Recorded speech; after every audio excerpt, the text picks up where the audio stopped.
Hey guys, it's John, and welcome back to The Letter. We're about to start Ashton's chapter. Before we do, though, we should check out his profile. He's 5'5", huh? I was wondering about that.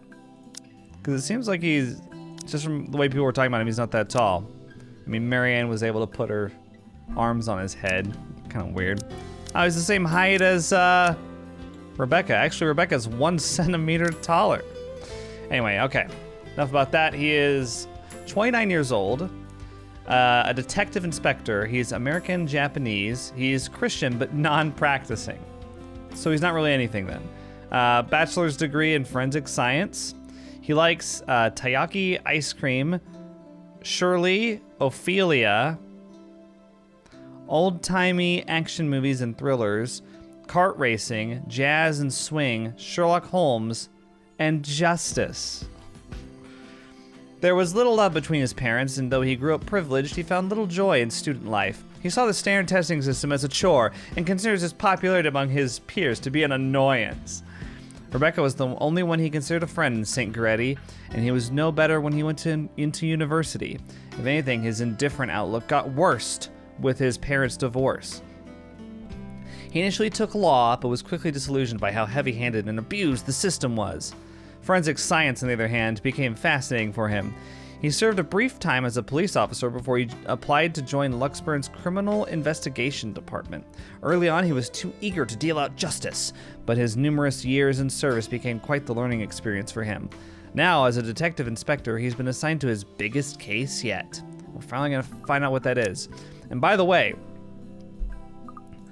if you guys thought Rebecca's chapter was long,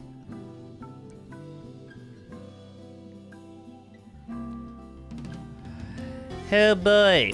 Now it's worth noting that there's just a lot of branching paths in this one, it seems like, which makes sense because we've got 5 chapters. Each chapter, you stack another chapter of choices along with it. So it makes sense that, like, there's a lot of situations where, like right here, it just branches and then there's long lines where nothing happens. But still, so we're gonna be here for a while, I think. Let's take a look at the relationships before we dive in. Oh, he's got a gun with him. Charming. All right, so we're high with Isabella. We're low with Rebecca. We're really low with Luke. Slightly higher with Hannah. Neutral with Marianne. It's interesting to see, like, you can see where strangers start off with everybody. And, like, it's down there, right? It's down about here. Where they don't interact, that's about the default. But Rebecca's, she has the highest default starting point for relationship points. Find that kind of interesting. Okay, let's do this. Parties have never really been my thing. They're always such a hassle and take so much time off my day. Other prior plans and commitments canceled, all for the sake of playing along with others. Welcome everyone. Are we starting his chapter at the party? That's interesting. Thank God we don't have to go through like the previous week again for like the 5th time. I've hated them even as a child. Please make yourselves at home. But Mom often insisted on dressing me up for these when I was a little boy. She'd slick my hair back, put me in one of those stuffy dinner jackets, and if there were any children around, urged me to make friends. Never mind how utterly loud or tedious it can be. It was all for the sake of keeping up appearances, pretending to play nice with others. To some extent, lies and intrigues have always surrounded me, long before I've chosen what I want to do with my life. Luckily, there are easy ways to tune everything out, and much to my mom's frustration, I've always managed to sneak my CD player along back then. I kept to myself and to my music, had my own little world, until I learned to observe. Sure, all it took was Mom confiscating my player during one social function, but when left with nothing better to do, watching people appeared a much interesting activity. A much interesting activity. More so than feigning a curious face while a snot-nosed kid babbled on about his shiny new toy. In fact, it still is. It's simply a matter of awareness, really. And for someone with keen eyes, a skewed necktie or a simple flick of wrist alone can tell volumes about a person. Oh yeah, you're Sherlock. Yeah. You're Benedict Cumberbatch. I still don't like parties, especially ones as big and fancy as the Wrights' housewarming. However, When there's actual reason to go to them, I figure they're not too bad. Be careful with Shirley, all right? Oh, Shirley's his car. Wait a second. Hang on. Hang on. If his car is Shirley, who is Ophelia? Or rather, what is Ophelia? Don't tell me it's his gun. I see the gun pictured there. Oh my god, it's Ophelia, isn't it? He named his gun. Besides, like it or not, it's all part of the job. I'm here on a mission. One that has the name Luke Wright plastered all over it. You'll think the man will want to remain inconspicuous after his name has been linked to several high-profile crimes across Luxburn. Granted, most of it has gone cold over the years, having stagnated without any lead or evidence, but it still doesn't make him any less suspect. Yet here he is, throwing a party in his own backyard. Although having observed the man in the past year, I'm not even shocked. He craves it, the damn spotlight, constantly yearns for attention like a neglected puppy. Unlike you, right? You resent the spotlight. We saw that in your profile. Doesn't take a genius to figure out why he's nowhere to be found in his own party. He's likely waiting for an opportunity, a grand entrance. But that's not the problem here. What pisses me off is how far his reach extends, how close he has creeped into the eyes of the lives of the people I care about. It's true. Again, like a stubborn itch you can't get rid of. First, Professor Clark, then there's Isabella. I've also spotted Z-Man around here a while ago, and now there's also Rebecca, apparently. Ashton? Becca, what are you doing here? I was invited. Really? I had no idea you were friends with the host. That explains things, and makes this difficult all the same. As if getting a contact among the staff to sneak a name into the guest list isn't hard enough. The guy would have almost ditched me last night, might have placed another setback on my investigation if it isn't for the generous tip. Then here comes Rebecca, another person to mind. Well, it's my parents, actually. But that's beside the point. What are you doing here? You hate parties. I still do. I'm just here on behalf of a friend. Unnecessary lie. I can't bring my own friends into this any further than what they found themselves in. Because if Luke Wright so much as harms a hair on either Zach or Rebecca's heads, there will be hell to pay. Worrying about Isabella's brief dealings with them is stressing in itself already. I doubt he'll attempt anything in front of other people, though. Any untoward action will tarnish his glorious reputation with his peers, and he values appearances more than anything. Prefers to do whatever disposal necessary as quietly as possible, away from the limelight. That doesn't necessarily mean he isn't capable of doing so, more than, in fact, he's more than capable of doing so, in fact. And on the off chance he pulls a stunt, like I said, the sentences are weirdly structured sometimes. I won't be responsible for my actions. That's rare. Do you have someone with you then? Nope, just me. I won't be staying long. Oh, well, if that's the case, maybe you and I can... For Zach's and Rebecca's sake, however, I really hope this will be simply be another housewarming, even though something tells me it's anything but. Like how it just glosses over her doing that. Call it a detective's intuition or whatever. When Luke Wright's involved, nothing good has ever come out of it. I simply can't let my guard down here. More so when nearby a familiar car slows to a stop and out comes... Chief? My presence here might be odd at best, but I have an excuse. One that the man standing a few meters away from me handed himself a year ago. Served up on a plate, no less, along with a heavy helping of flattery for the newly promoted detective inspector. Can't exactly say the same for my good old boss, can I? Although see him here, chatting it up with Luxborn's rich and famous isn't such a big surprise in itself.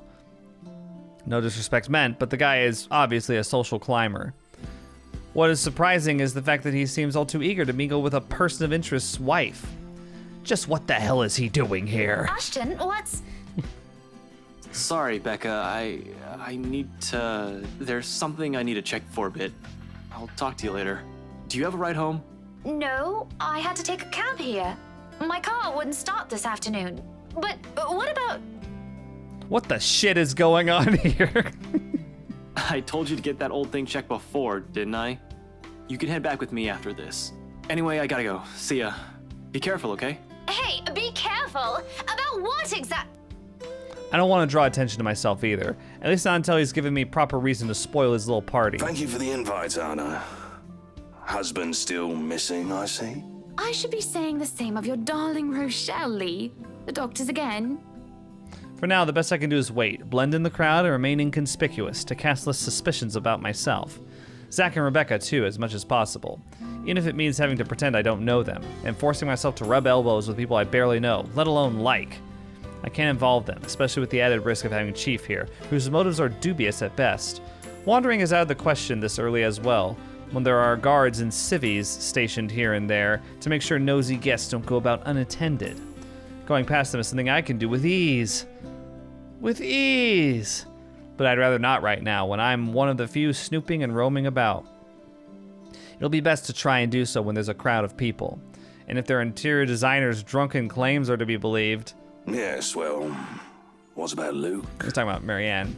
I'm sure you pieced that together yourself, but yeah. Should we file a missing persons report now, or do you want to wait 24 hours?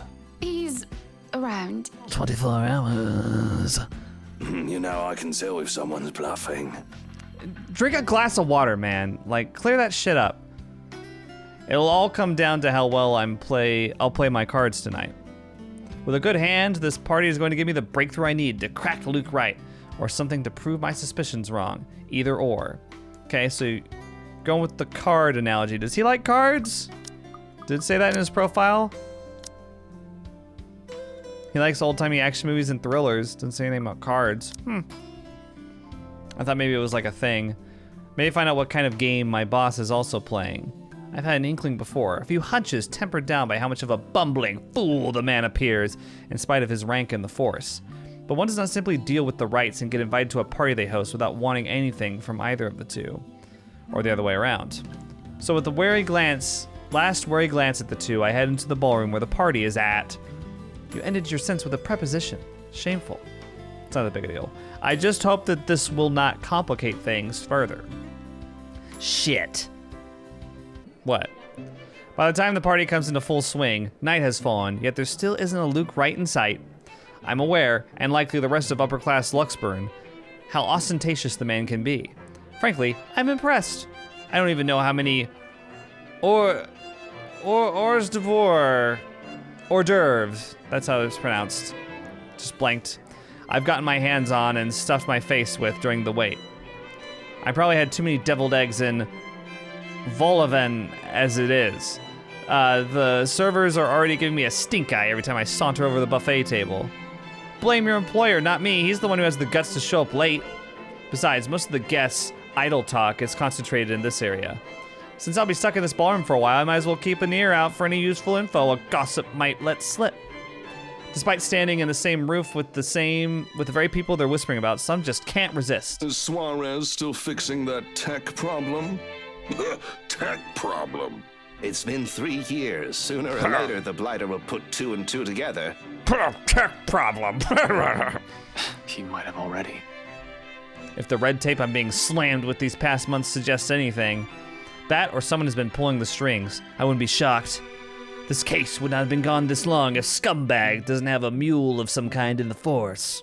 Shush you, we all know Suarez just wants an out. I knew he was bad news the day the merger with Evans Incorporated happened. Fair. Glad I did not have to deal with that. But keep it down, someone might hear. The wife especially. Okay, Lumiere. This kind of negligence is always an advantage for me. However, at times, I wish I can be smashed drunk while doing so. Having sharp ears also mean hearing the most unsavory things.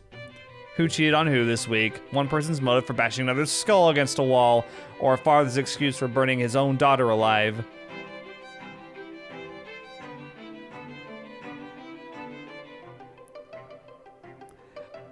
Those sort of stuff. Yeah, you know, really relatable things that you overhear, like a father burning his daughter alive. They're talking about Game of Thrones, or what are they talking about? After a few years, it gets tiring. You get desensitized at some point, yes, but humans can be downright awful. Oh no, he was talking about, like, in his work. In his work, he hears that type of stuff. Not in this room. I misunderstood. Yeah, sometimes there isn't just enough. Sometimes there just isn't enough brain bleach in the world. Yeah, he's talking about... Yeah, he must be talking about in his work, not here. Sadly, the wine I have on hand is a no-go tonight, mostly for show. I'm up for another drive later, for one, and I definitely want to be sober in case anything comes up. And something always comes up in assignments like this, no matter how routine and peaceful things may be. A detective inspector dying of cardiac arrest, for example. Because I can feel the moment my heart grinds to a halt, the second I shift my eyes to a corner of the ballroom. There, Rebecca stands next to... Hannah Wright. Some will point out I'm acting a touch bit paranoid, and maybe I am. This is a party and she's the hostess. It goes to say she'll take time to mingle with her guests. But Hannah Wright, née Evans, isn't a woman without her fair share of accolades. At least to the public she isn't. Unlike her spouse, she's the one with the business sense, not to mention the impressive track record needed to manage a company. Or effectively hide whatever irregularity there might be. Although she's clean, as far as my agents and I have found, doesn't rule out her possible involvement with whatever her husband's up to. Hell, Luke Wright came out clean according to previous reports until I bothered to take a deeper look into it. Ah yes, you're just surrounded by idiots, aren't you, Ash? The official records may say otherwise, but people will be surprised by how much a random busybody knows about their employer. What I've gleaned may not be sufficient to bring anyone to trial yet, but enough to nurture suspicion. Assuming the worst may be a bit of an overreaction, as I walk calmly towards them, but one doesn't last as long as I have in my line of work by being careless. You would catch his eye a lot better if you wore nicer clothes, don't you think? Didn't realize the housewarming was going to be this fancy. I would have gone with a nice dress if I knew. Just some small talk then, nothing to be worried about, like I've initially thought. In fact, she's probably even more careful with appearances than her own husband. Knows how to handle herself in front of so many potential witnesses, having grown up with the spotlight focused on her. Yet even knowing that, the anxiety stays, has been there since the party started, thinking about it. I brushed it off earlier. Who wouldn't feel edgy, right? I've gone undercover in a party hosted by the very person I'm investigating. That in itself is risky, has plenty of rooms for error. Usually, though, the tension passes through the first half hour or so. I've been trained to remain composed in situations like this. However, with each second I spend here, it only grows heavier, seeking to overwhelm. An odd feeling that someone is watching me instead. Yes, people will be looking at me, no matter how big or how small or big of a blip I am on their radar. That's what they do in these things. After all, I'm someone they barely know, hardly belonging in their world. I stand out for one reason or another. I should already be used to it because of my training. But when the feeling of eyes burning into my back lingers longer than necessary, I know something is wrong. I've been looking around every now and then to catch the culprit guilty of the act. No luck. No matter my efforts to push the sensation as far down as I can, it really bothers me. Pinpricks stinging the back of my head, the ghost of a cold touch crawling, creeping up my limbs. Until I switch my gaze back to Rebecca and Hannah Wright. Back to this one, are we? Oh, what? She stands there, dark-haired and dirty, sticking out like a sore thumb from the rest of the room. Even so, no one seems to notice. Though she's not looking straight back at me, her mere existence here strikes, disturbs. A sense of tunnel vision binds, while I simply stand stock still and gape at her, like my life depends on making sure she stays where she is.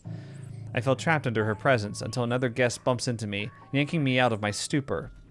Only then do I realize that I've been holding my breath. Before I can figure out what has happened, she's gone. Even if it's only for a split second, she's out of my line of sight. A quick scan of the room yields no sign of her. The party continues as if nothing's amiss. I'm not really one to judge, but I'm sure someone like that would not have been allowed in a fancy thing like this. She would have been hauled out of here before she can say Jack Robinson. Why would she say Jack Robinson? Ash, you silly man. Silly boy. What has the security been doing? He's older than me. He's 29. Whatever. I can't believe this guy's older than me. Are the security they hired really that incompetent for someone so distinct to easily get in without notice? None of these snooty rich people have been affected by her presence either. There should have been an outcry about a dirty beggar by now, particularly from the host. She's been standing almost an arm's length away from the woman, and yet she simply continues her talk with Rebecca. Oh, the professor! And your little Becky! My parents couldn't make it since they're in Scotland right now. And Mom says hi, by the way. Is there something in the food then? That I'm starting to see things. It couldn't have been the wine though. I'm every bit as sober as when I first stepped off at my car. I didn't even take a single sip despite taking a glass off from the buffet on my third trip back. The hors d'oeuvres, I've had so much after all. But why would someone want to do that? Why would anyone want to do that? Why anyone would want, what did it say?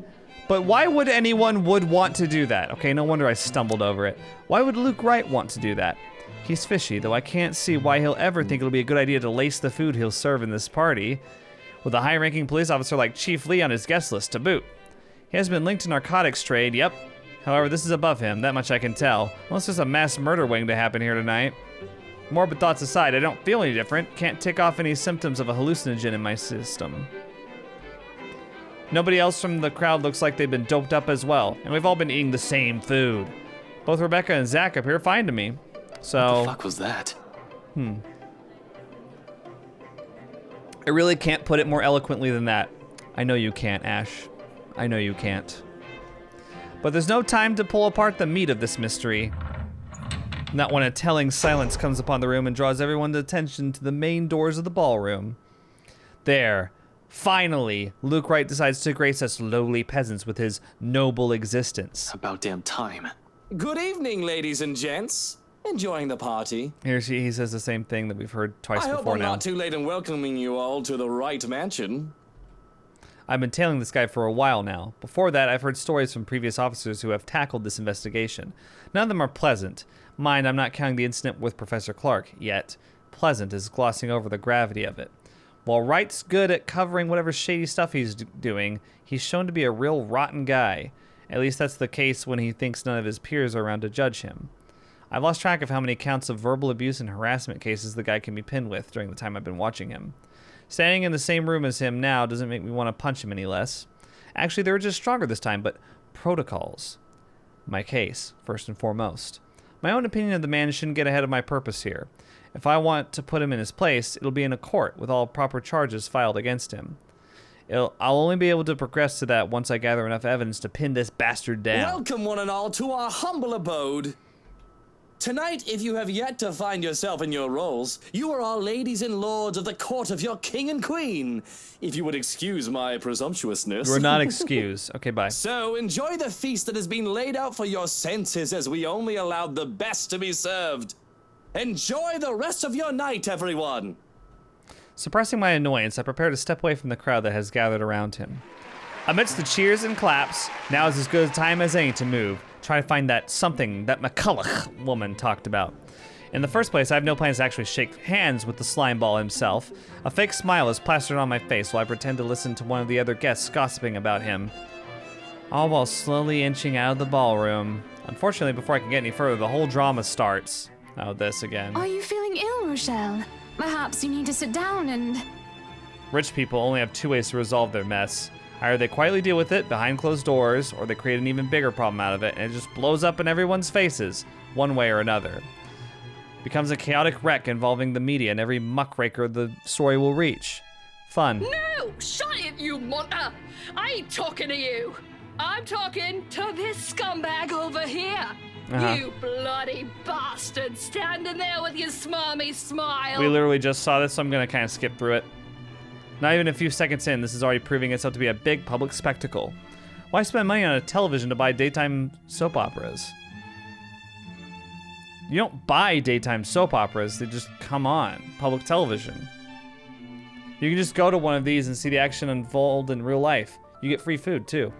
Really, if I were an actual guest, I'd just take this as some sordid form of amusement. Watch your tongue. Yeah, Where's yeah. your husband? Da-da-da-da. But I'm not a guest who's here for a good time. I need to focus on him, every mistake he might make or words he might accidentally spill, even through this whole sorry tale. Hell, although I've lost my chance because of this, the whole thing might still tell me something that will turn into a breakthrough for the case. That might just be what I need, really, instead of trying to sneak about. Odds are security's all the tighter now, the guards on the edge for any other person who will try to take advantage of this. Damn, I should have left half an hour in. Still, if nothing from this? Well, shit. Back to square one. Time to head back to where Shirley is and start thinking of my other options. No use staying longer if there isn't anything. For now, I wait, I listen, I observe. Interesting, isn't it, though? That's the chief inspector's wife. Yeah. Right. Oh, here's the next day. Oh, we didn't get to find out where he was the rest of the party. I guess he was just observing. Hang on. Let me just take a look at the timeline, because, like, there's not a whole lot that happened past October 28th, past the party. Like, we didn't get to see what happened past this date in Isabella's story or in Hannah's story. Like, she went up and put the necklace on, but that's it. We saw a little bit with Zach, I guess. We didn't see past the party with Marianne. So that's 3 out of 4. And then Rebecca, you know, she went to the library after the party. But that's pretty much it. We don't... I think probably the one that we've seen go the furthest is Zach. Because we saw Zach go through October 30th when he went to jail. Oh, sorry. Okay. I think we saw October 31st when Zach died. He didn't go to jail in this timeline. Because we changed it to him looking for Ashton in the Armor Guard Mansion. Which is, funnily enough, the day after this. Interesting. Okay. The morning after starts off quiet.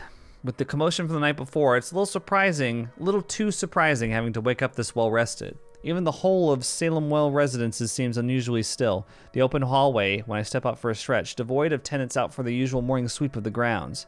No sounds coming from the other units either, or signs of other people just waking up. It's almost as if something's brewing on the horizon. A peaceful night's sleep still does wonders for the mood, though. I have Rebecca's unbelievably comfortable couch to thank for that, I guess. No offense meant to Zach's couch, of course. It really is cozy, comparatively speaking. I can't even remember the last time I've slept without anything urgent interrupting. It's a nice break from all the bad news lately. If it isn't for the intermittent buzzing from my pocket waking me up, I'd readily sleep in, just to catch a few extra minutes of shut-eye. The ringing has stopped before I can move somewhere private, but sleep has also been effectively kicked out of my system by then. Pity. I can use a little more rest until I have to face the other storm I created last night. Of course, I owe Rebecca an explanation. It doesn't matter if it's the whole truth or another hastily spun tale. Although I haven't really figured out the what and the how part yet. Unlike Zach and Isabella, who don't usually ask further questions and are content with what little I can share, Rebecca's rather quick on the trigger. Those Nancy Blue games we used to play as children, she's taken well to them.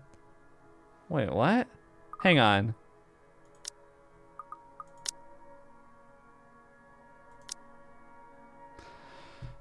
We can say Sherlock Holmes, but not Nancy Drew.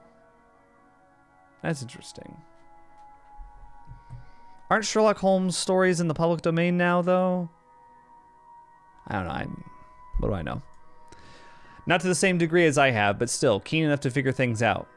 It will have to be set aside for later, though. A second soon, my phone rings again, cutting off the rest of my thoughts.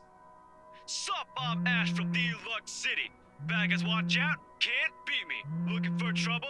Better not lie. I'm a cool dude. Pretty fly for an Asian guy. Okay. Sad. It would have been nice to just chill after last night and maybe half listen to the news. Sure, it's the same thing we've been hearing lately. Okay, I'm sorry. I had to just skip through it. So the chief's calling. He's grumpy. Now that's something I haven't expected from him at this hour. Right? Where are you right now? Sounds like someone got in a few drinks last night and is suffering for it in the morning. Just thinking about how this will go gives me a headache. Immediately, I reach up a hand and pinch the bridge of my nose to stave it off. He does that a lot. This is why I won't ever drink myself senseless. What was that? Nothing, Chief. A Why would you pleasant say morning to that? you, too. Why would you say that? He's probably calling to rag on me or complain about what happened with his wife, which is really none of my business unless it affects my case. Seems like the usual rich man cheats on wife deal. Although I would have chosen to follow up on it if it were somebody else's wife. But figuring it's the chief's, hey, I trust him to come clean if the missus is related to the right shady dealings. This is why I left before they even hauled the woman out last night.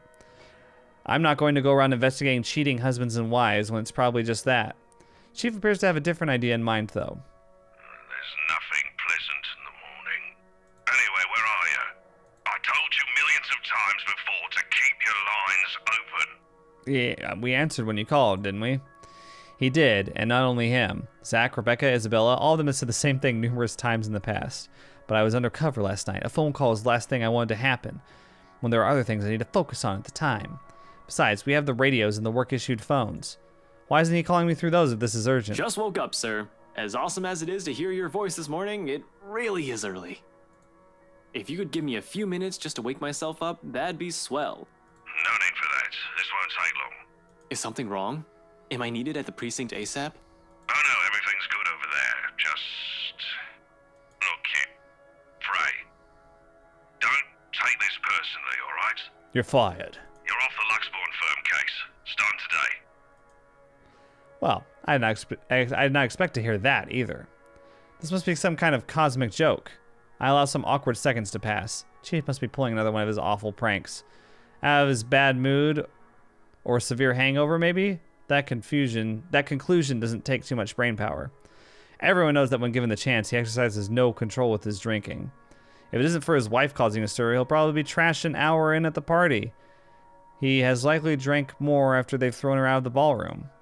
Besides, his sense of humor has never been good. It's just infuriating most of the time. But when he doesn't follow it up, if I sound a tiny bit frustrated speaking to my own superior, I'm not the one to blame. Wait, no. What? Are you kidding, Chief? Is this one of your practical jokes again? The Temps won't say anything about it, but It's not that. They're orders. From the higher-ups. Ah, the higher-ups. Yes, my favorite word. Since when has the higher-ups ever cared about what the Criminal Investigation Department did? As far as I can tell, they don't give a hoot if Sid is filled with cold cases as long as we keep the spending low. When I need to view those old case files, though, they're locked away in the archives. You're gonna have to check with the higher-ups. I need access to those reports. See if the higher-ups will allow it. Every step, every move in this case, there isn't one that hasn't been gated by some authority. If it's not the chief, it's the commissioner, or so they always tell me. It makes one wonder why they bother assigning it to anyone. Not a single one of them has done anything to help move the case. And they wonder why it has taken this long for even a hint of progress to show.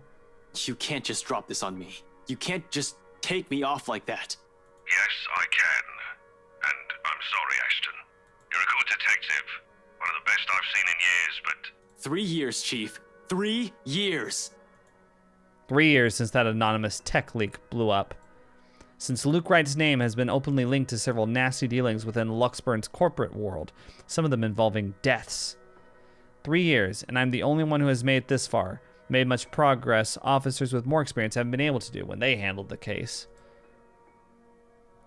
Just within a year and with barely any help from the damn brass at that. Of course I'll be pissed. Oh, of course I'll be Do you know what pissed. would have happened if I didn't work my ass off on this thing? If I didn't dedicate a whole year of my time on it, it would have gone cold, like every fucking case Luke Wright has been linked to. I saved this from getting thrown into the archives, sir. I'm getting close. If you could just... I'm fully aware of what you've done, Frey, but the Commissioner hasn't been happy with your progress. Still too slow by their standards. Too slow? Well, what about those reports I filed? I've documented every freaking thing for them. I've given you every important lead I can gather. Isn't that enough? They need results, not a bunch of research papers. Not one baseless assumption after another. Concrete proof, Frey. I'm really sorry. They've already made a decision. They're going to pass this on to someone who's been in the force longer. Someone who has more experience. Someone who has more experience? They meant nothing by it, but you're still too young to work on a case this big. Chief, I've already done more than what those old farts ever did behind their desks. All of it, within just a year of being assigned to this. He's been assigned to this for a year? Watch your language, Frey. Those are your superiors, I'm not some damn rookie fresh out of training. I'm as qualified as they are. Sure you are, Ash. This is me patting his head. Oh, I guess it would be like here. Okay. Futile. I know it is. They'll never say it within earshot, but from the very minute I stepped into their precinct, the lot of them have underestimated me, from their stares alone to the assignments I get. To them, I'm still just a kid. Too young, too green, too inexperienced. Once they pull that card on me, every argument I have gets thrown out the window, no matter how logical it is. No matter how much I've accomplished, what the records say, or the amount of work I've put into every investigation they've thrown my way. We're all aware of your skills, kid. You wouldn't have that badge and rank if you weren't good enough. However, this case is just not for you. Too high profile, too risky to put a good officer like you in harm's way. Can he even hear himself? That reasoning is odd in itself. No one joins this line of work without knowing the dangers of it. Don't I get a second chance? You said it yourself. I'm a good detective. It'll just be a matter of time before we can close this. It doesn't matter what I think, Frey. You're off the case, and that's final. I expect all related files and documents on my desk by Monday morning. And don't even try to go touch anything. I know how hard-headed and determined you are. Chief, please. A few more weeks. I'll have the proper evidence left on your desk by then. I swear it won't take longer than that. Fred, it's too late, boy. I've already informed the other officers. You aren't to be allowed access until you've been given a new assignment. Help, just keep out of the precinct, Frey. Take the weekend off. Seriously, Chief, is this about last night? If this is about me being at that party, I have a good reason for... You were at the party. It makes me pause. His wary tone, the sudden careful note in his voice. Slowly, a frown forms in my face, my brows knitting together in confusion. As much as I hate to say this about my own boss, there's also suspicion in it. Hard not to think of it that way, seeing how he acted around Hannah Wright last night. Is he worried? But why should he be? Anyone was invited. Granted, his presence sprouts plenty of questions, but I didn't doubt for 1 second why he received one. There's something wrong, and I have unintentionally walked into it in the process of saving all the work I've done. Who knows, though? All I have is this sneaking suspicion, but when one looks at it from a different angle, put everything together, why the hell I've been taken off the case might be for the same reason he's there in the first place. Fuck. Yes, Chief, I was. For a good reason. What were you doing there? I know we don't have a strict rule against attending functions, but that was... He coughs, and it almost sounds like he's choking on his own excuses, lies. I don't want to accuse him of anything, yet he's someone I've respected since... He's someone I've respected since I joined LPD, even with his bizarre sense of humor and tendency to procrastinate. He's obviously competent enough to get the job done. He won't be Chief Inspector of Luxbourne Police if he isn't. He won't last years in service without some track record backing him. Unless that too is a fluke, and what's backing him is not something, but someone. Oh shit. Fucking hell. Fucking shit.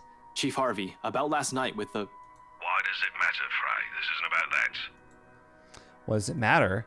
What does it matter? I'll recite the whole oath we've taken upon being sworn to service if I can, but at this point it seems too late to remind him of that. He's probably already moved from serving and protecting people to serving and protecting his own interests. He's a corrupt cop. He's a dirty cop. Damn it. I suspected the upper brass of this, even the low-ranked subordinates in the force. But for my own boss? Shit, no wonder that leak didn't lead anywhere. Someone closer might have been pulling the strings. I might have been set up to fail long before this fucking case has been assigned to me. But I don't want to just give up. I don't want to believe I've wasted an entire year for this. I don't want this to be the kind of news to tell Professor Clark after all those promises I've given the man. I just want to know, sir, at the party, with Luke and Hannah Wright, you were... Monday, Detective Inspector. First thing in the morning. Every copy of the files you have, I want to see all on my table, understood? This isn't... Frey, am I understood? What else can I do other than smile and nod? With my own superior expecting an answer, using that tone, brushing my questions off as easy as discarding a dead body. Yes, sir. He cuts the line as soon as the words are out. You're off the case. You're off the case, Frey. Just like that. Funny, though. Why this has still caught me off guard. Oh no, there's Ash. He's mad on the phone. I discovered years ago how different the actual thing is. How far from reality everything I believed in as a dreamy-eyed kid. There are no high-speed pursuits every day, no thrilling gunfights or exciting cases every step of the way. Only paperwork, lots of red tape, and dealing with the politics and bureaucracy. I've set out to change things, hoping it'll make things better for the people I care about. It ends up changing me instead. Serves me right, I guess, for being too idealistic. Probably telling me that it's better to remain the skeptic I really am. Now here I am, standing useless. Can't even do anything but grit my teeth and kick the wall as the line finally goes dead. The bastard didn't even acknowledge my response. What did the poor wall ever do to you? It figures Rebecca will be the one to find me in this embarrassing state. Honestly, I don't like it when she sees me like this, which seems to happen a lot regardless of what I want. Rebecca, now's not a good time. The concern I expect from her when I turn isn't there, however. Instead, she just looks annoyed. The storm I left brewing last night, it's right there in her face, ready to be unleashed. When is it ever a good time for you? You're always so busy with... with everything now? Yeah, we're really low with her. Probably not going to be good for us this chapter. Now I find you here, sneaking out without even bothering with a proper goodbye. Not even a word. Really, I'm starting to think you're just keeping me around for my couch and my cooking. Becca, it's not what you're thinking. I wasn't planning on sneaking out. I was going to say goodbye. I just had to take this call. Although I'm not gonna lie, couch is great. 10 out of 10, would sleep again. Stop it with the jokes, Ashton. I'm not in the mood. That was a joke. It was very funny. The bitterness in her voice is not lost on me. But at this point in our friendship, in our lives, how does she expect me to answer that? What am I supposed to tell her now? Are you still mad about last night? She merely raises an eyebrow at me, which, to be honest, is all the response I need. Seeing her like this, very clearly ticked off, makes me believe those things Z-Man says, the part where Rebecca scares him. Sometimes. I've certainly seen this more than once already, but the familiarity in it doesn't take away from the downhill turn this conversation is starting to take. Only an awkward cough serves as a brief way to stall. Okay, of course you're still mad. But whatever happened last night, I really am sorry. I'll apologize as many times as you want. If you want, I'd even kneel or something. Ashton, an apology is nice and all, but that's not what I wanted to hear from you today. You know that full well. All right, fine, okay. Where do you want to start? Oh, I don't know. I've honestly lost track of it by your third trip to the buffet table. I wasn't... The drive up there took a bit. Can you blame me if I wanted to grab some appetizers? Oh, come on, Ash. For the whole evening? For the whole party? Please don't tell me that's all you did, because I've never known you as someone who pigs out. You even took great lengths to avoid me. Should I also mention how you ignored Zach? I mean, you seem pretty avoidable right now. I don't think I'd want to be around you either. But... Sometimes I get the feeling you don't want to be seen with us out in public. Some friendship, huh? You know it's not like that. It's never going to be like that, Becca. I'll ask this again. Just what were you up to during the party? What were you doing that you couldn't even take 2 seconds to make time for your friends? Your sort of girlfriend. I can't even look at her in the eye. It's not that I want to avoid them. I did it to keep Zach safe, to keep Rebecca safe, just in case. Client or family friend, it's still a party hosted by a person of interest, by a man accused years ago of murdering a person's wife to get what he wants. Finally, we're getting some specifics. He keeps being like, Luke Wright's been involved in some shady dealings. And it's like, okay, well, what? What? Okay, murdering a person's wife. But then Chief showed up. Hannah Wright happened, and Luke Wright just can't be bothered to die off peacefully somewhere. All of a sudden, none of my original reasons matter. If I was found out right then and there, hell, if Zach and Rebecca's connections with me were found out, who knows what could happen. But Rebecca doesn't understand that, doesn't understand what I can and can't say to keep them from harm. It's all in her eyes, and the tight line of her lips, and her furrowed brows. The hurt. This day is just off to a wonderful start. First my case, now Becca. How do I even go about this? Let's go ahead and say... Let's... Should we stretch the truth? She's not going to want to hear it's confidential. Let's stretch the truth. Beep. Oh, it went down. Did it? Hang on, let me see. I just want to see. Okay, let's take a look. Okay, it's confidential, Rebecca. Ah, it went up. So she's gonna like this more. Okay, well, we'll go with that then. I wonder how many times I've told her that. And not just her, my dad, my mom, Zach and Isabella too, when their questions sometimes call for a quick diversion. To make sure they're all safe, to keep them out of danger. How many times have I told them what essentially boiled down to mind your own business? My job isn't a game. It isn't as glamorous as television portrays it to be. I had thought so too as a child. I was so clueless back then, wasn't I? But boy, did I learn. Sometimes we do get daring chases and spectacular busts. Those days when adrenaline runs through our veins makes the bullshit that Hollywood shows feel real.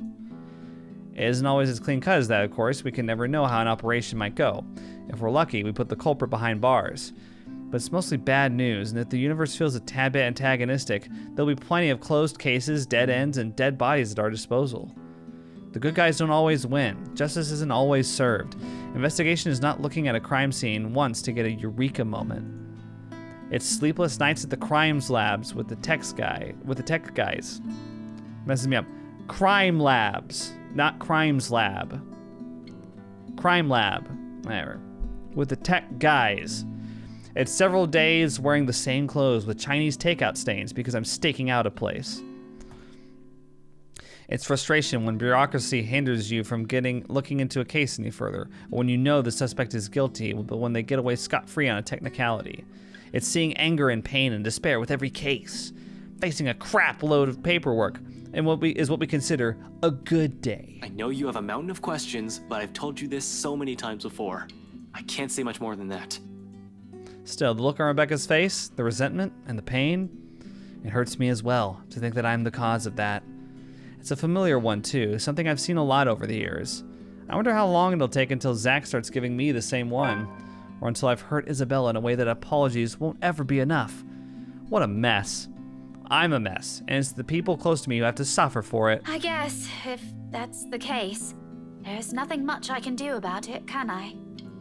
You're off being what? A hero, I guess? And I shouldn't rag on you for that. I can never get used to how quick she just forgives me for whatever shitty thing I do. Zach and Isabella, too. They've all been patient with me, unlike I with them.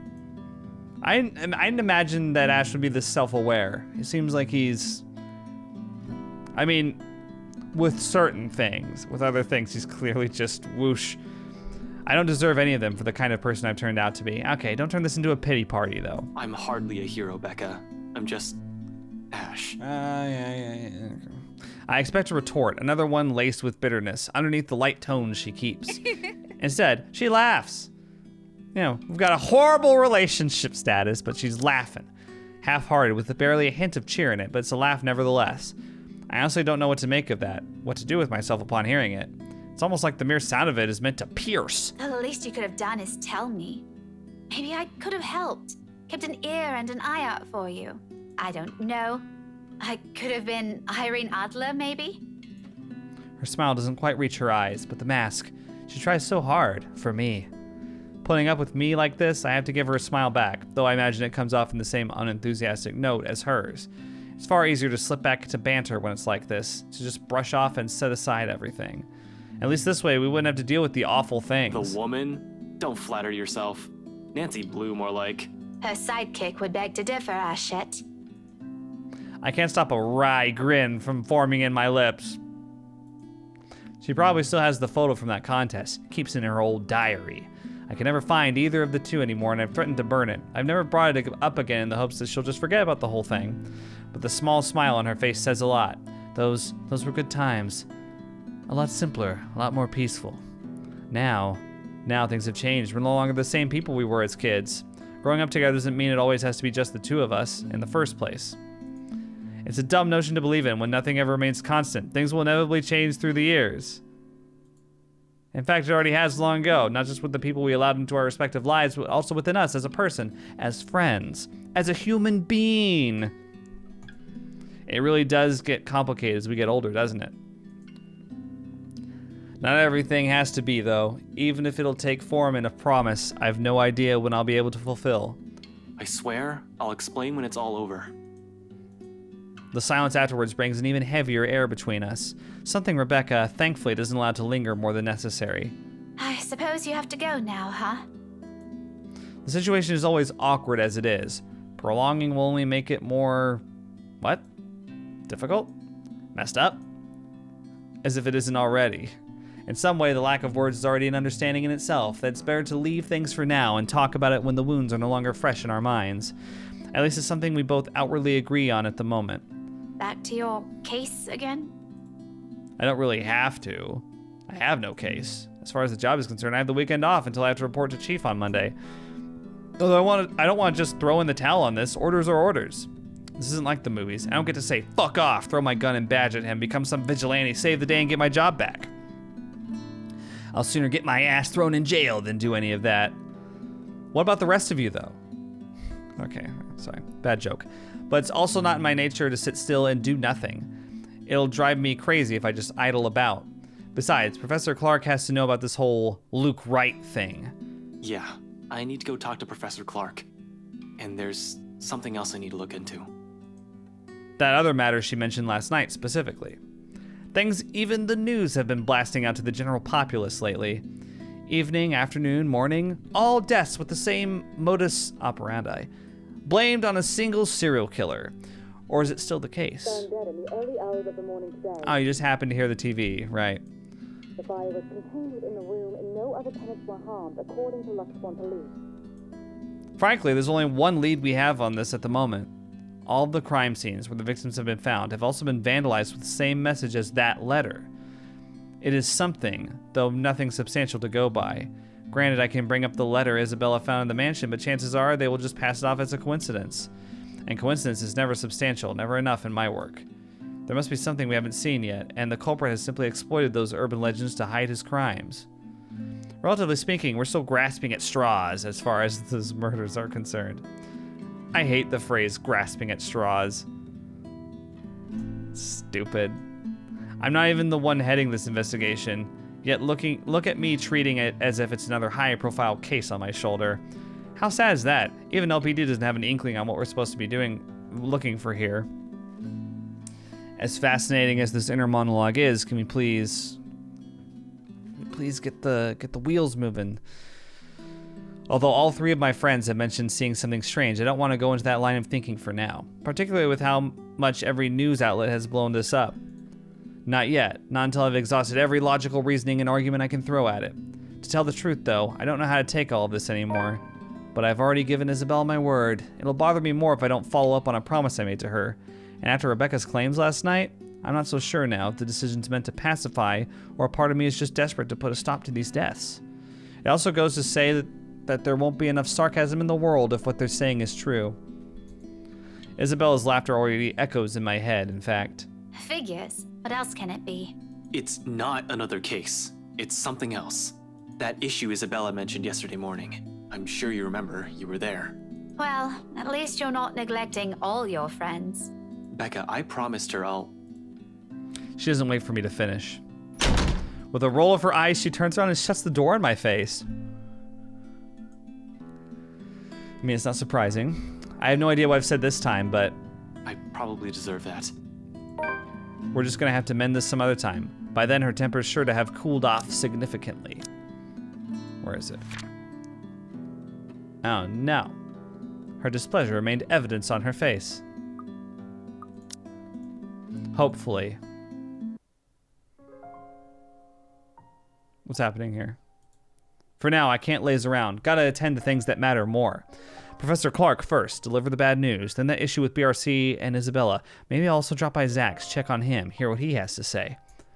He's also read that damn letter. I might as well, while I'm here, playing a paranormal detective, or is it supernatural? I can't remember.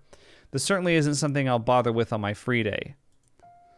It's paranormal, by the way. I'm going to be a laughing stock at the precinct if anyone finds out I'm considering this as a possible angle for these murders. Inspector Abigail and Officer Carl, mostly. Whatever. Wouldn't hurt anyone if I try to get to the bottom of this. No one has to know either. Nothing comes out of it, then good. Everyone can shut up about stupid curses and we can finally get back on track with our lives, onto more important stuff. If there is something... Are you two done? Her voice instantly jerks me out of my thoughts, and my head snaps up in search of her. There's a moment of confusion when I don't see her familiar ponytail about, only to find her standing behind the door to her apartment seconds later. Isabella holds it open, though only slightly, as if to hide from anyone who might happen to pass by. This early and on a lazy weekend, I doubt anyone will.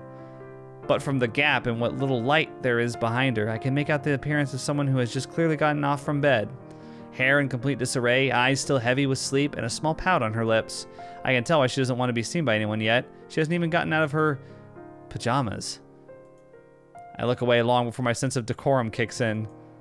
We might be friends. I'll even dare say we've grown closer over the years, but that doesn't extend beyond the boundaries of propriety.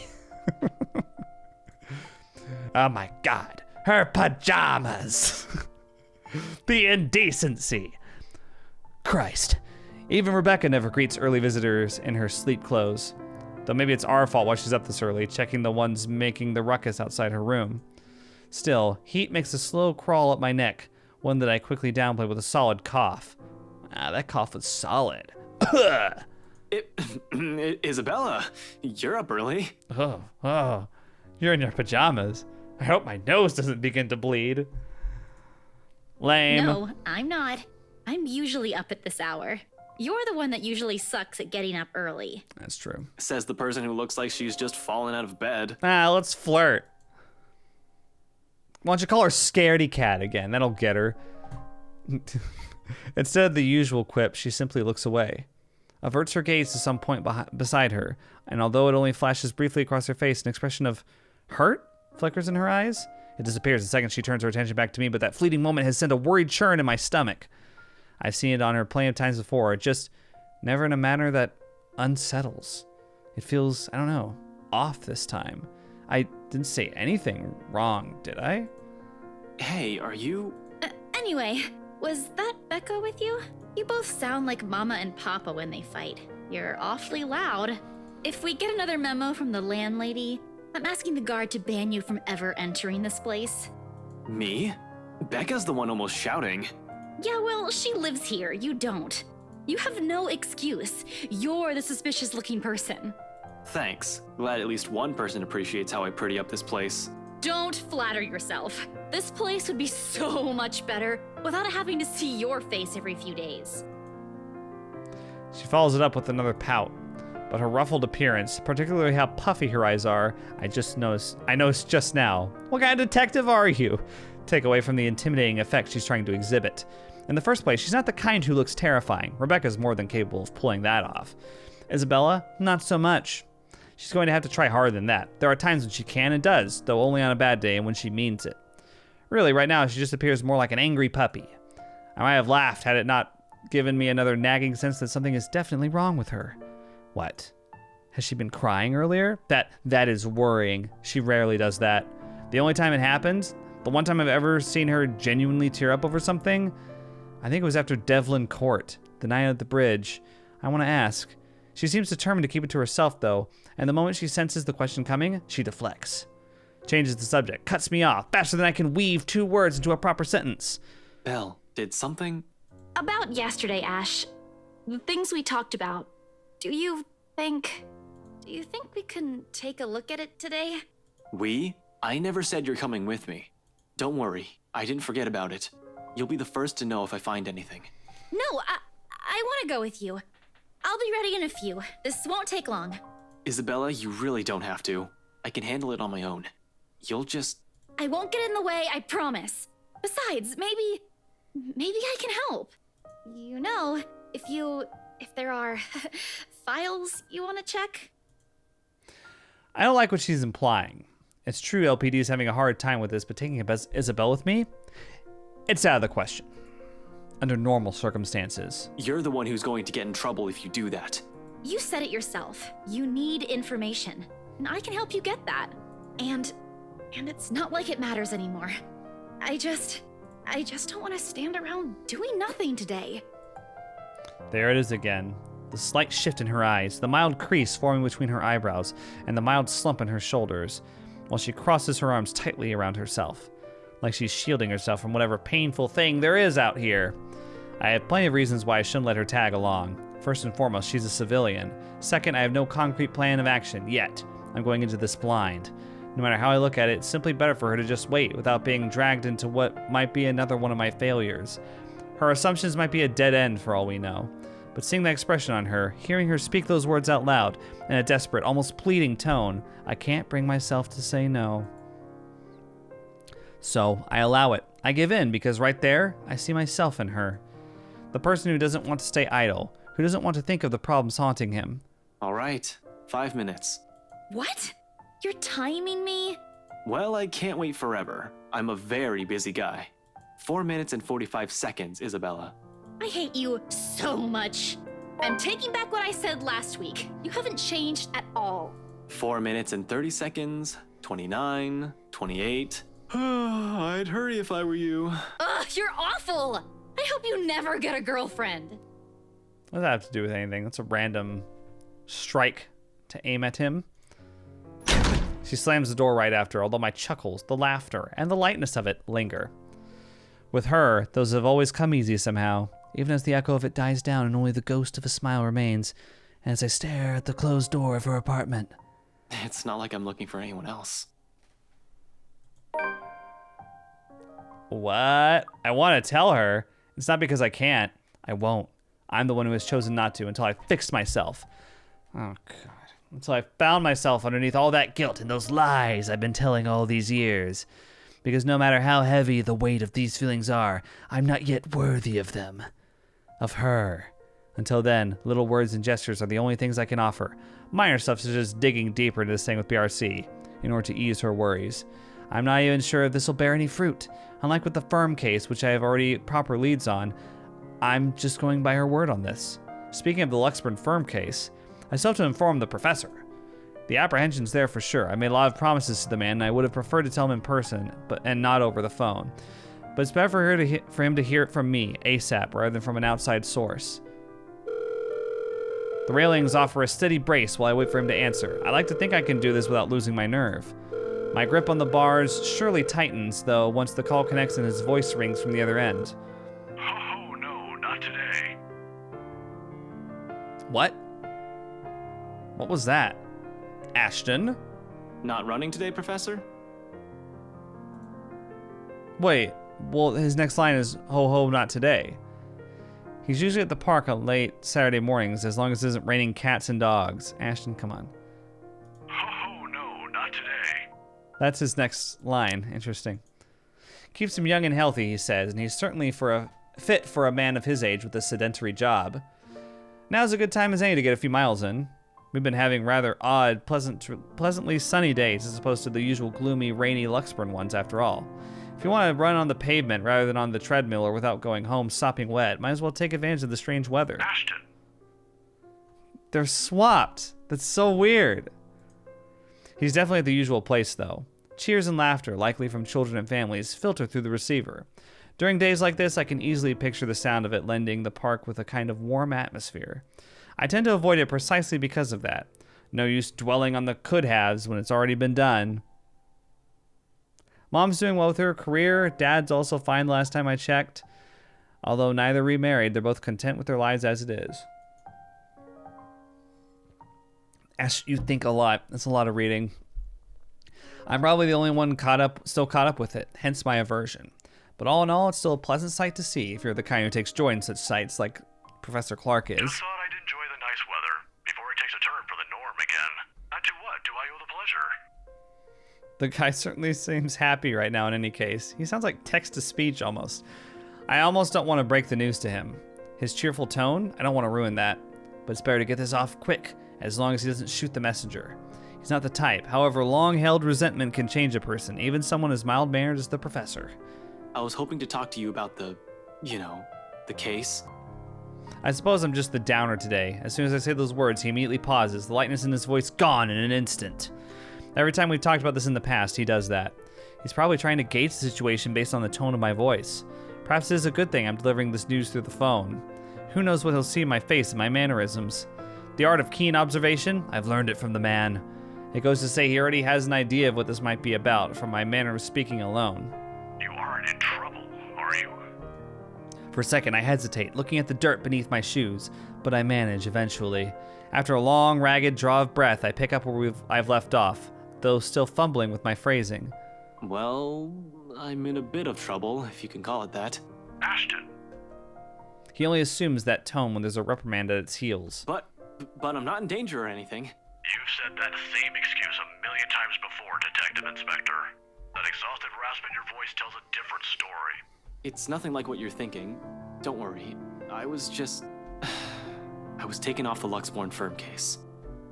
I expect anger, frustration, maybe even disappointment, but all he gives me is a small sigh of relief. Is that so? Well, at least you aren't in danger. Liz wouldn't be too happy if she heard you right now. Liz. Aunt Liz, she insisted I call her. His late wife. A sweet-tempered woman by so many standards, never blessed with kids and contented herself with simply managing their newly opened bakery. But she's the closest I had to a mom for the few years I had known her, the professor too. In the absence of my own parents in my life, the two filled the ache their divorce left in me. Believe me, you'd get an earful. You don't want to show up on her doorstep looking like you haven't slept a wink either. How many years has it been since? 9? 10? I can still remember it vividly. Two men, primly dressed, briefcases in hand, and a stern look on each of their faces. They had been a frequent visitor to the bakery in the months prior, something about the lot being a prime property in downtown Luxburn. I think they were hoping to settle a deal with them, but neither of the couple gave in to their demands. Why should they? That quaint little shop was a dream for them, after all. Aunt Liz sent me home early that night after a fruitless wait for the professor. The next morning, news of a bakery razed to the ground had spread across the whole city. One casualty. A few weeks later, the property was sold to Wright Enterprise. What was that? One casualty.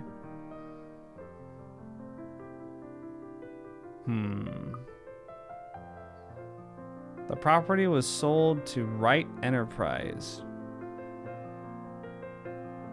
So that's why he's so invested in the case. A fucking hotel now stands in its place. Of course, an investigation was launched after the incident. The name Luke Wright was briefly at the center of it, but with lack of any evidence, the case ultimately went cold. The professor hides it well. However, I can tell he hates that man to this day. So that's what happened. It won't be too much of a stress to think that he blames Luke Wright for every tragedy that happens in the city. He has never blamed me, though, when I'm as equally responsible. I knew something was off the moment these men stepped inside the shop. I could have saved her that night. I could have prevented anything from happening to her, called for help or whatever. I didn't. So it continues to eat at me until today. The guilt. The Luxburn firm case would have been our chance to reopening that old case if we can prove Luke Wright of his crimes. Instead, we're back to square one. Yet all he has for me are words of comfort. To think he can still be this concerned about me after my carelessness, after I've broken another promise a second time. People never cease to amaze me. You might think that you have failed as an officer. Or maybe you think that you have failed me. And you know more than anyone. I would love to see that man taken down. If anyone deserves to be tried in high court, it's him. But I'm glad nothing's happened to you while you were working on this.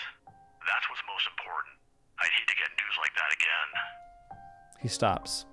I imagine a thoughtful look flashing in his eyes as he thumbs the wedding band on his ring finger before he continues. Another habit. He has never removed it since that day. He has never thought once to remarry, even when he managed to continue with his life and return to some semblance of normalcy. It's his way of honoring her, I suppose, when he can't even bring the man responsible for his loss to justice. Needless to say, some people are just hard to forget. It's not like another death. Yours or even his will bring back my wife. Silence falls between us afterwards. I don't quite know what to say after that, really. Should I apologize? Show some sympathy? Going into this, I should have thought of something other than just breaking the news to him. As it is, seems like the only thing we can do is feel sorry for each other's misfortunes. I apologize, too, for putting you up to this. In another occasion, under different circumstances, I might have accepted that, but... You didn't have to, but you've already done more than any officer who has investigated this. So don't worry about this, old man. I know your department's people all have their hands full recently, too. What with the upsetting news we've been getting as of late. Deaths almost every day. I'm not entirely sure if that has anything to do with the other. It seems too big even for someone like him. But if this is that man's doing... Professor, please. Maybe things around me hadn't started going beyond my control. The letter, the mansion, the supposed curse behind those. I'll still be quick to blame it all on the bastard, too. But as much as I want to keep holding him responsible for it, to add another to his list of sins, it might not be the case. Agreeing will only cut a deeper wound on the professor. I don't want him to keep clinging to this resentment for much longer. He has already gone through so many years of it. This kind of anger is the sort that blinds people. Despite his reassurances, the bitterness still seeps into every syllable he utters. It's one thing for me to act like this. It's painful to watch someone I've considered a second father to go down this path. Please don't apologize. It's really all right. I can try to get it back on Monday when I meet with the chief. No promises, but if not, I'll make sure to keep an ear out for any news. Chief said he's passing it on to a senior officer. I should be able to catch a few tidbits every once in a while. But I swear I won't just give up on this. I'll do everything in my power to get Aunt Liz's case reopened for you. Promises. Again, a bad habit at this point. I wish I could do more for him. All this time, I've always prided myself for being the one who always know.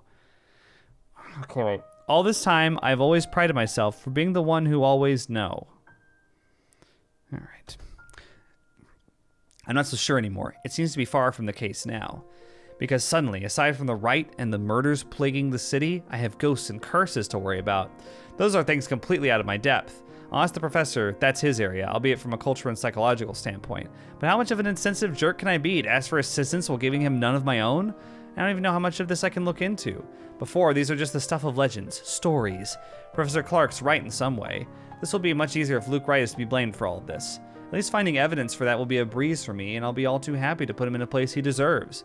Although if he is in any way also complicit to what's happening, legalities have my hands tied. But maybe that's my fault. I might have missed the ticket to closing the case once and for all last night.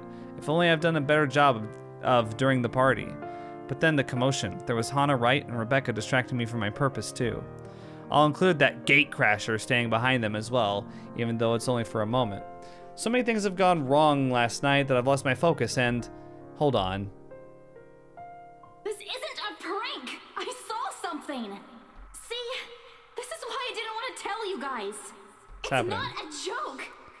Will you guys listen to me first? I saw something in the house earlier. It stood right in front of me. If I hadn't gotten away, that thing might have...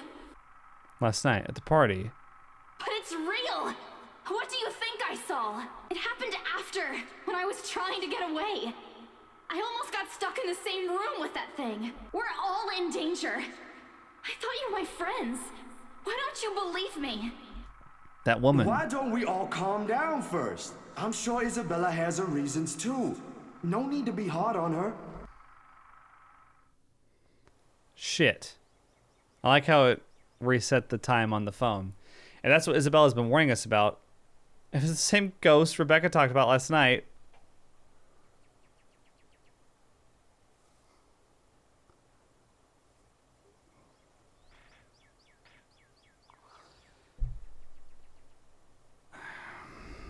It's just we just played through Rebecca's chapter, and I distinctly remember her saying in front of Ash that she had seen the same ghost. And that occurred earlier in the timeline than where we're currently located right now. Several days ago, in fact.